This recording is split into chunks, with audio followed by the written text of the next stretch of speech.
Kembali di Anies Pagi, pemirsa, menyambut Hari Raya Idul Adha, ribuan obor menerangi kota Sampit, Kalimantan Tengah. Ya, pawai obor yang diinisiasi Pramuka Kuartir Ranting Kecamatan Bamang.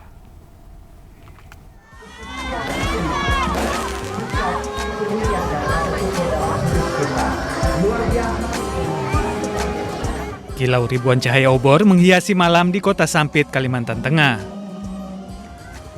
Pawai obor ini menyambut Hari Raya Idul Adha yang telah dilakukan selama 12 tahun terakhir.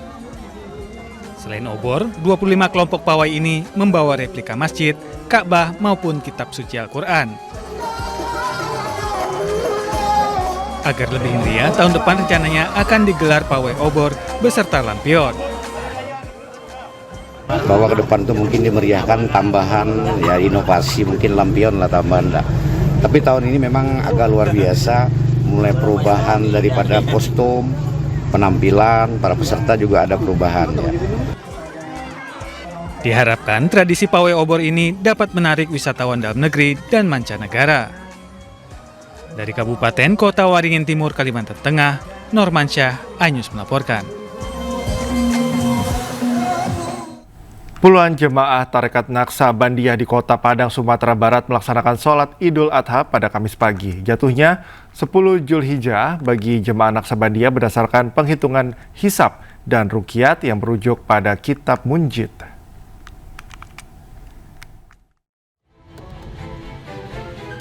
Puluhan jemaah Tarekat Naksabandia melaksanakan sholat Idul Adha 1446 Hijriah di Surau Baru, Kecamatan Pauh, Kota Padang, Kamis pagi. Puluhan jemaah yang didominasi lansia ini dengan khusyuk melaksanakan sholat id berjamaah. Usai sholat Idul Adha, jemaah mendengarkan khutbah yang disampaikan oleh Imam Naksabandia. Jemaah Tarekat Naksabandia merayakan Idul Adha berdasarkan perhitungan hisab dan ruqyat yang merujuk pada kitab Munjid. Kitab Munjid telah digunakan oleh para jemaah Naksabandia sejak ratusan tahun yang lalu. Anak timbul yang jauh ini. Timbul dari Pesi ada timbul. Berarti sekitar Kota Padang aja. Untuk tahun ini berapa korban kita? 3 ekor sapi 1 kambing. Meski pelaksanaan sholat Idul Adha 1 hari lebih dulu dari penetapan pemerintah, namun pemotongan hewan kurban di Surau Baru dilaksanakan pada hari Sabtu. Dari Padang, Sumatera Barat, Budi Sunandar, iNews melaporkan. Ratusan jemaah An-Nazir di Goa, Sulawesi Selatan menggelar sholat Idul Adha pada Kamis pagi. Sholat Id jemaah An-Nazir lebih awal dari penetapan pemerintah yang digelar pada hari ini.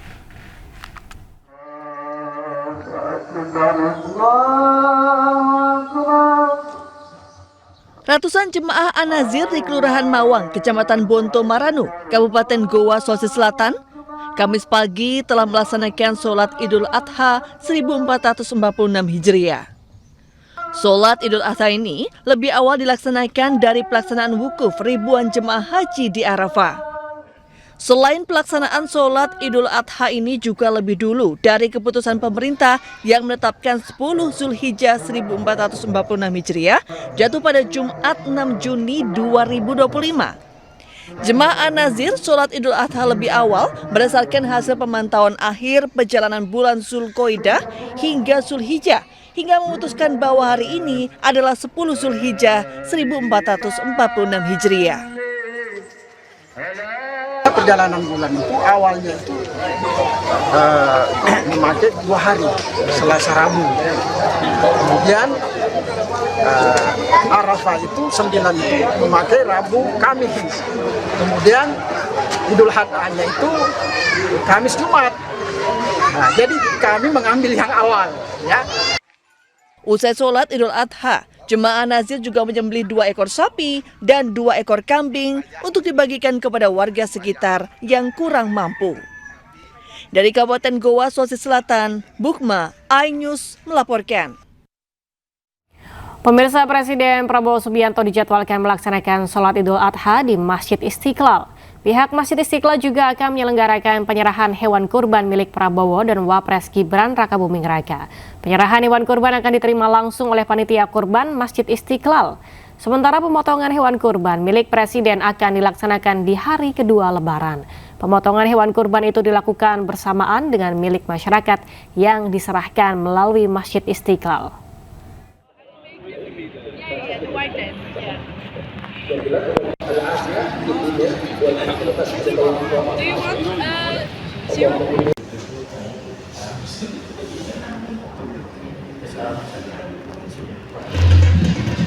Ya, pemirsa, Presiden Prabowo Subianto dijadwalkan melaksanakan sholat Idul Adha di Masjid Istiqlal.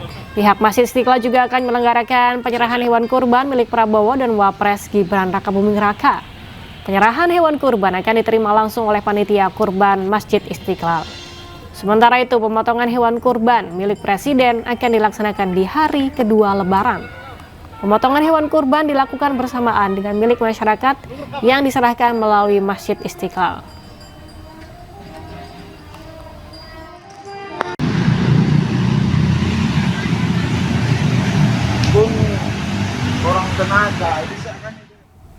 Hari ini pemirsa, pelaksanaan sholat Id akan digelar di sejumlah lokasi. Dan untuk mengetahui situasi terkini persiapan sholat Id di Masjid Istiqlal, sudah ada rekan Camar Hainda. Ya, Camar, selamat pagi. Seperti apa situasi terkini persiapan untuk sholat Id di Masjid Istiqlal? Baik, selamat pagi Galuh, Cikal, dan juga pemirsa. Untuk persiapan hari ini di Masjid Istiqlal untuk pelaksanaan sholat Id 1446 Hijriah ini sudah dilaksanakan sejak kemarin sebetulnya, di mana sejumlah pengamanan ini diperketat. Salah satunya adalah yang tepat berada di belakang saya saat ini, yang tidak biasa kita saksikan setiap hari selain Idul Adha dan juga Idul Fitri, adalah pemeriksaan barang bawaan dari para jemaah yang akan hadir dan juga sholat di Masjid Istiqlal. Saat ini tepat di belakang saya, bagi masyarakat yang berada di Selasar Timur dan juga Barat, nantinya akan diarahkan menuju titik ini untuk memasuki masjid dan akan diperiksa dan tidak diperbolehkan ataupun juga diperkenankan membawa senjata tajam ataupun juga barang-barang yang membahayakan. Saat ini Galuh dan juga pemirsa sedang berlangsung sholat subuh berjamaah, dan memang pemantauan kami para jemaah ini sudah hadir sejak pukul 3.30 waktu Indonesia Barat saat Masjid Istiqlal dibuka. Meskipun sholat Idul Adha akan digelar pada pukul 7 pagi, namun memang dari panitia sendiri mengimbau agar masyarakat bisa hadir sebelumnya, yakni pada pukul 5 subuh. Hal tersebut berkaitan dengan saf Selasar inti, dikarenakan bagi Anda yang datang lebih dari pukul 6 biasanya hanya akan bisa mendapatkan selasar yang ada di atas ataupun juga di samping. Dan sampai dengan saat ini kami memantau memang sejumlah masyarakat ini juga sudah datang dan juga sudah masuk ke dalam masjid, sementara pengetatan juga terus dilakukan. Dan sebagai pelaksanaan sholat Idul Adha tingkat kenegaraan, nantinya juga Presiden Prabowo Subianto seperti yang Anda sampaikan tadi akan hadir, dan tidak hanya Presiden Prabowo Subianto namun juga undangan untuk sholat Id ini juga diberikan kepada Wakil Presiden Gibran Rakabuming Raka. Seperti diketahui bahwasanya dari tahun ke tahun untuk pelaksanaan pemotongan hewan kurban dilakukan 1 hari usai pelaksanaan sholat Id, yakni pada esok pada esok hari tanggal 7 Juni 2025. Sementara itu diperkirakan lebih dari 150.000 jemaah akan hadir pada hari ini. Artinya pengetatan dari Selasar baik dari pintu masuk, kemudian juga proses pemeriksaan dan juga Selasar inti ini sudah diperketat. Dan bagi Anda yang akan sholat di Masjid Istiqlal ini diimbau juga untuk bisa menggunakan kendaraan umum supaya lebih praktis, dikarenakan ditakutkan membludaknya jumlah ataupun juga masyarakat yang hadir pada hari ini, dan kantung-kantung parkir yang disediakan baik di Selasar Barat dan juga Timur ini juga masih bisa digunakan. Meski begitu, imbauannya selalu sama, bahwa masyarakat bisa menggunakan transportasi umum agar lebih praktis. Sementara demikian, Galuh, kembali ke Anda. Amar, berapa kapasitas Masjid Istiqlal untuk bisa menampung jamaah di sholat Id kali ini? Ya, Galuh, apabila kita jumlahkan dari Selasar dalam, kemudian juga Selasar samping, dan juga beberapa penyiagaan lahan yang ada di samping kanan, kiri, dan juga di belakang. Ini dapat menampung sekitar 250.000 jemaah. Namun diperkirakan akan ada 150.000 jemaah, artinya ada setidaknya 100.000 kapasitas yang disisakan ataupun juga disiagakan untuk melihat apakah akan adanya lonjakan yang cukup signifikan bagi masyarakat yang akan sholat id hari ini. Namun yang perlu diperhatikan bahwa ada sejumlah himbauan bagi Anda yang akan sholat di Masjid Istiqlal. Di antaranya adalah Anda diimbau untuk bisa membawa peralatan sholat dari rumah. Kemudian juga Anda bisa mengambil wudhu dari rumah, sehingga ketika datang ke Masjid Istiqlal tidak perlu lagi mengantre untuk ke tempat wudhu. Dan bagi Anda yang kebagian untuk sholat di selasar luar, Anda bisa menggunakan sajadah ataupun juga alat sholat yang Anda bawa dari rumah masing-masing. Galuh. Terima kasih Camar melaporkan langsung dari Masjid Istiqlal Jakarta. Selamat bertugas kembali dan selamat beribadah. Pemirsa, sapi kurban milik Presiden Prabowo Subianto dengan bobot 1 ton lebih menjadi sapi terberat di Provinsi Banten. Sementara di Mandailing Natal, Presiden juga membeli sapi dengan bobot 1 ton untuk kurban Hari Raya Idul Adha 1446 Hijriah.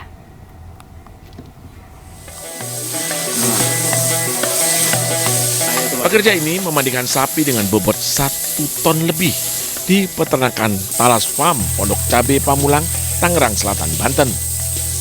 Sapi jumbo berjenis limosin dengan nama Batalion ini merupakan hewan kurban milik Presiden Prabowo Subianto.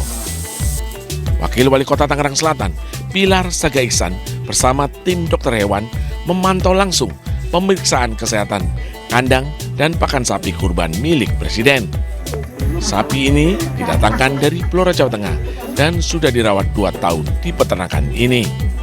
Dan alhamdulillah tadi hasil dari keterangan rekan-rekan dan Pak Wali Kota Tangsel juga mengumumkan bahwa sapi ini sapi terberat di seluruh Banten.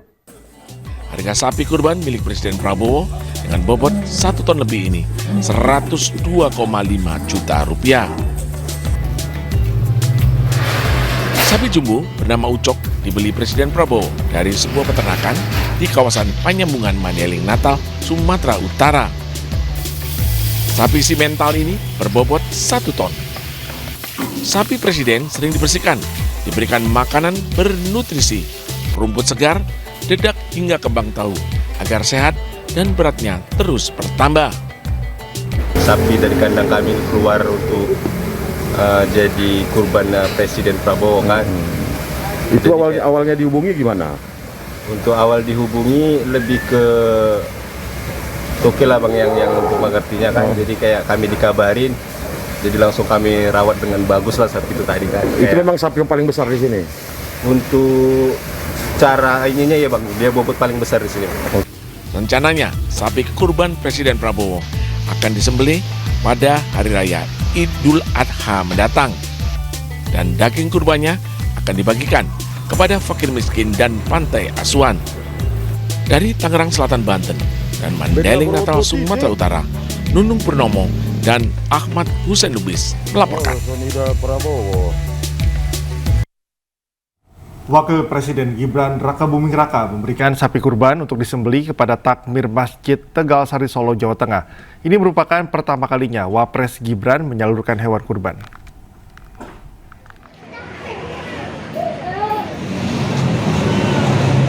Wakil Presiden Gibran Rakabuming Raka menyalurkan sapi kurbannya untuk disembelih pada takmir Masjid Tegal Sari, Solo, Jawa Tengah untuk Hari Raya Idul Adha 2025. Sapi kurban dari Wapres Gibran dengan jenis simental ini akan dikurbankan di Masjid Tegal Sari pada hari Sabtu 7 Juni 2025. Untuk silaturahim ya antara pemerintah dengan masjid-masjid, berarti kan mereka itu memperhatikan kemakmuran masjid sekitar, kemakmuran orang-orang muslim, bagus. Pemberian sapi di tahun ini merupakan kali pertamanya Wapres Gibran menyalurkan hewan kurbannya ke Masjid Tegal Sari. Biasanya yang menyalurkan sapi kurban ke masjid ini adalah Presiden ke-7 RI, Joko Widodo, ketika masih menjabat kepala negara. Selain di Masjid Tegasari, Wapres Gibran juga menyalurkan sapi kurban ke Masjid Raya Syekh Zayed Solo, Masjid Agung Solo, dan sejumlah masjid di kota Solo. Dari Solo, Jawa Tengah, Septiantoro, iNews melaporkan. Salat Id juga berlangsung di berbagai daerah, dan untuk mengetahui kondisi terkini pelaksanaan salat Id di kota Solo sudah bergabung rekan Halim Mahfur di Masjid Syekh Zayed dan rekan Septiantoro di Gedung Geraha Sabah, Solo, Jawa Tengah. Kita ke rekan Halim Mahfur terlebih dahulu. Halim, seperti apa persiapan pelaksanaan salat Id di lokasi tempat Anda melapor? Baik, terima kasih Galuh. Dan di sini bisa terdengar jelas suara takbir berkumandang di Masjid Syekh Zayed Solo. Dan saat ini warga juga masih melakukan proses masuk ataupun datang ke lokasi tempat dilakukannya sholat Idul Adha, salah satunya di Masjid Syekh Zayed Solo ini, yang informasinya nanti akan dihadiri oleh Wakil Presiden RI Gibran Rakabuming Raka. Dan saat ini masih ada banyak warga yang masih loading masuk ke dalam masjid Sema dan bersiap-siap untuk melaksanakan sholat Id. Dan informasinya untuk sholat Id di sini nanti akan dilaksanakan sekitar pukul 6 waktu Indonesia Barat, dan kemungkinan akan menyesuaikan dengan jamaah yang akan hadir, dan waktu jam 6 tersebut bisa saja mundur. Seperti itu, Galuh. Di belakang Anda, apakah memang menjadi lokasi rutin setiap tahunnya untuk penyelenggaraan sholat Id? Adakah yang berbeda persiapannya dengan tahun ini, Halim? Baik, Galuh, seperti yang bisa dilihat saat ini di sini merupakan salah satu tempat berlangsungnya sholat Id di kota Solo, dan kali ini menjadi momen yang sangat berbeda karena jika sebelumnya di sini dilaksanakan sholat Id dengan jadi di sini kali ini sholat Id berbeda karena saat ini dihadiri oleh Wakil Presiden RI yakni Gibran Rakabuming Raka sebagai Wakil Presiden. Baik, Halim, tentunya ada berbeda dengan kehadiran Wakil Presiden yang akan melaksanakan sholat Id di sana. Kita beralih ke rekan Septiantoro di Gedung Geraha Sabah. Septiantoro, bagaimana persiapan sholat Id di tempat Anda melapor? Ya, Cikal, saat ini saya berada di halaman Gedung Geraha Sabah Buana. Rencananya nanti dijadwalkan Pak Jokowi dan Ibu Iriana nanti akan melakukan sholat Id di lokasi ini. Rencananya sholat Id nanti akan digelar sekitar pukul 6 WIB. Hingga saat ini belum diketahui Pak Jokowi akan datang ke lokasi sholat Id menggunakan kendaraan ataupun jalan kaki. Karena lokasinya sangat dekat sekali, antara 500 sampai 600 meter dari kediaman Bapak Jokowi. Halaman gedung yang digunakan untuk sholat Id ini nanti adalah gedung penuh kenangan ya. Dulu digunakan untuk menikah saat Wapres Gibran Rakabuming Raka dan Kahiyang Ayu juga menggunakan gedung ini untuk melangsungkan pernikahan mereka. Dan saat ini digunakan halaman Gedung Geraha Sabah Buana ini digunakan untuk sholat Id keluarga Pak Jokowi. Suasana pagi ini di Gedung Geraha Sabah, panitia sudah menyiapkan perlengkapan diantaranya untuk sound system, kemudian soft juga sudah disiapkan oleh panitia. Nantinya di halaman parkir Gedung Geraha Sabah Buana ini akan menampung sekitar 800 sampai 1000 jamaah untuk melakukan sholat Id di kesempatan pada kali ini. Di sebelah barat atau di paling depan disiapkan untuk jamaah pria, kemudian di belakangnya diikuti untuk jamaah wanita, dan direncanakan Pak Joko Widodo ada di sop terdepan atau berhadapan langsung dengan mimbar yang ada di Gedung Geraha Sabah Buana ini. Hingga saat ini akan dilaksanakan sholat Id nanti sekitar pukul 6 dengan imam dan khotib adalah Ustadz Ahmad Royan yang biasa melakukan menjadi imam dan khotib saat Hari Raya Idul Adha. Anda sebelumnya ada rekan Kalimafur melaporkan dari lokasi masing-masing. Rekan-rekan selamat bertugas kembali. Pemirsa, Partai Perindo memaknai Hari Raya Idul Adha sebagai momentum untuk saling berbagi kepada sesama dalam mensejahterakan masyarakat. Seperti yang dilakukan anggota DPRD Kota Ternate dari Partai Perindo, Bilhan Gamaliel menyalurkan hewan kurban untuk warga Ternate, Maluku Utara.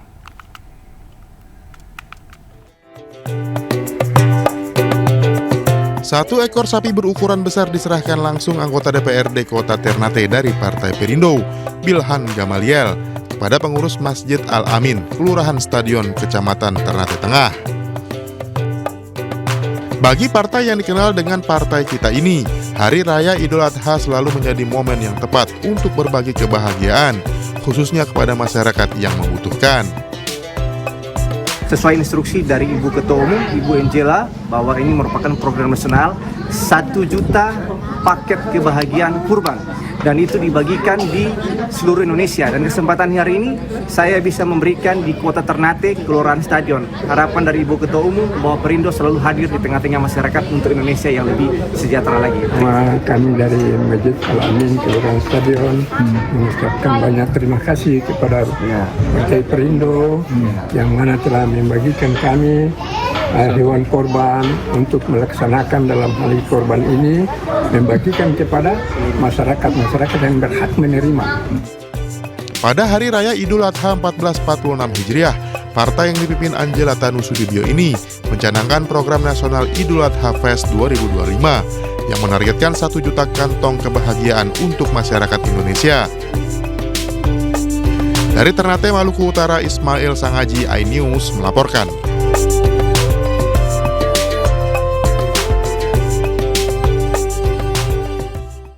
Beralih ke informasi lain, pemirsa, dalam realisasi 100 hari kerja, Bupati Muara Enim Haji Edison dan Wakil Bupati Muara Enim Hajah Sumarni meluncurkan program unggulan Membara.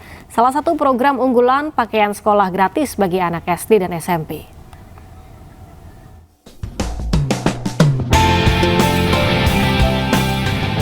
Dalam rangka realisasi 100 hari kerja Bupati Muara Enim Haji Edison dan Wakil Bupati Muara Enim Hajah Sumarni meluncurkan sejumlah program strategis Muara Enim Bangkit Rakyat Sejahtera atau Membara di pelataran Kantor Dinas Pendidikan dan Kebudayaan Kabupaten Muara Enim. Di momen ini, Bupati dan Wakil Bupati Muara Enim juga meluncurkan program pakaian seragam sekolah gratis bagi tingkat SD dan SMP serta launching Pekan Budaya Kabupaten Muara Enim.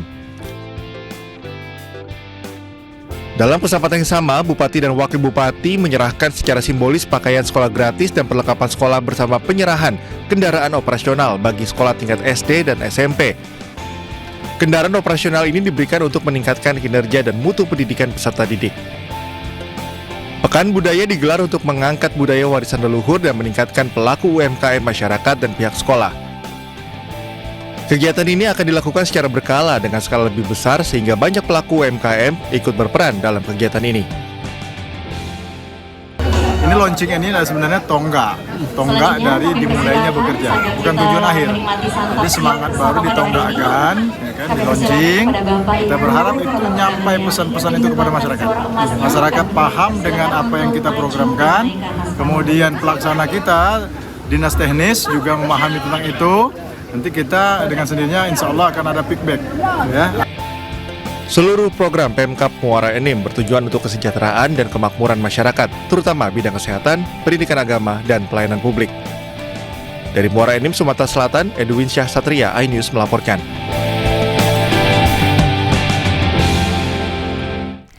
Bank Tabungan Negara Persero Tbk telah melakukan penandatanganan akta jual beli dan pengambil alihan saham PT Bank Victoria Syariah. Aksi ini untuk mendukung pencapaian visi BTN untuk menjadikan BTN Syariah sebagai bank syariah nomor 2 terbesar di Indonesia.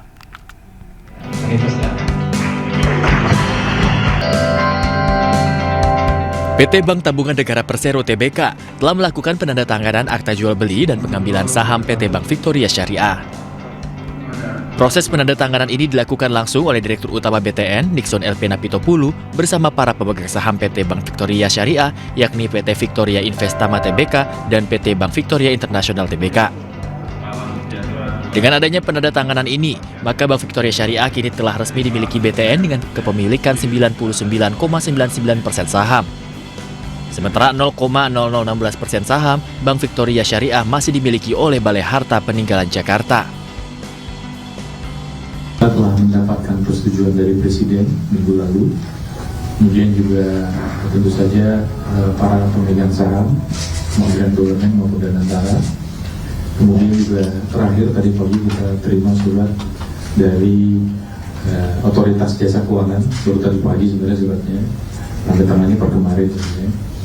Itu mengenai persetujuan fit and proper test, lebih uji kepatutan waktu itu namanya calon perusahaan pengendali. Nantinya Bank Umum Syariah gabungan dari Bank BTN Syariah dan Bank Victoria Syariah ini akan memiliki nama baru yang ditentukan oleh Presiden Prabowo Subianto. Diharapkan akuisisi ini dapat mendukung pencapaian visi BTN untuk menjadikan BTN Syariah sebagai bank syariah nomor 2 terbesar di Indonesia. Dari Jakarta, Ricky Anwardi, iNews melaporkan. Sebuah pameran perhiasan bertaraf internasional digelar di Bandung, Jawa Barat. Pameran ini diharapkan dapat membantu pelaku UMKM yang bergerak di industri emas.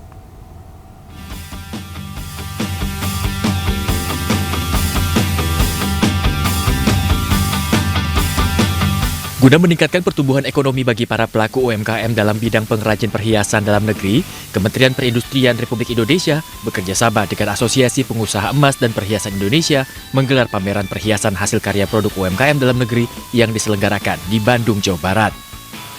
Puluhan pelaku UMKM pengrajin perhiasan dari berbagai daerah di Indonesia ikut serta dalam Bandung International Jewelry Fair 2025. Selain untuk memperkenalkan produk perhiasan asli Indonesia, pameran yang diselenggarakan selama 4 hari ini menjadi wadah untuk menjalin silaturahmi antara pelaku UMKM yang bergerak di bidang perhiasan. Kalau kami sih sebenarnya mengharapkan melalui pameran ini juga industri kecil menengah kita juga bisa dilihat oleh industri besar. Jadi mereka bisa lah jadi rantai pasoknya atau kelemahan-kelemahan di industri kecil menengah bisa dibantu oleh industri besar. Pameran ini pun menarik wisatawan baik dalam maupun luar negeri untuk melihat ragam pesona perhiasan asli Indonesia. Kita melihat bahwa dengan situasi katakanlah kondisi ekonomi yang kurang menguntungkan, kita melihat bahwa promosi itu tetap menjadi bagian yang penting di dalam katakanlah pengembangan iklim usaha industri perhiasan emas ya. Diharapkan di tengah perekonomian yang sedang tidak stabil, pameran ini dapat meningkatkan perekonomian terutama di bidang perhiasan emas. Dari Bandung, Jawa Barat, Tim Liputan iNews melaporkan.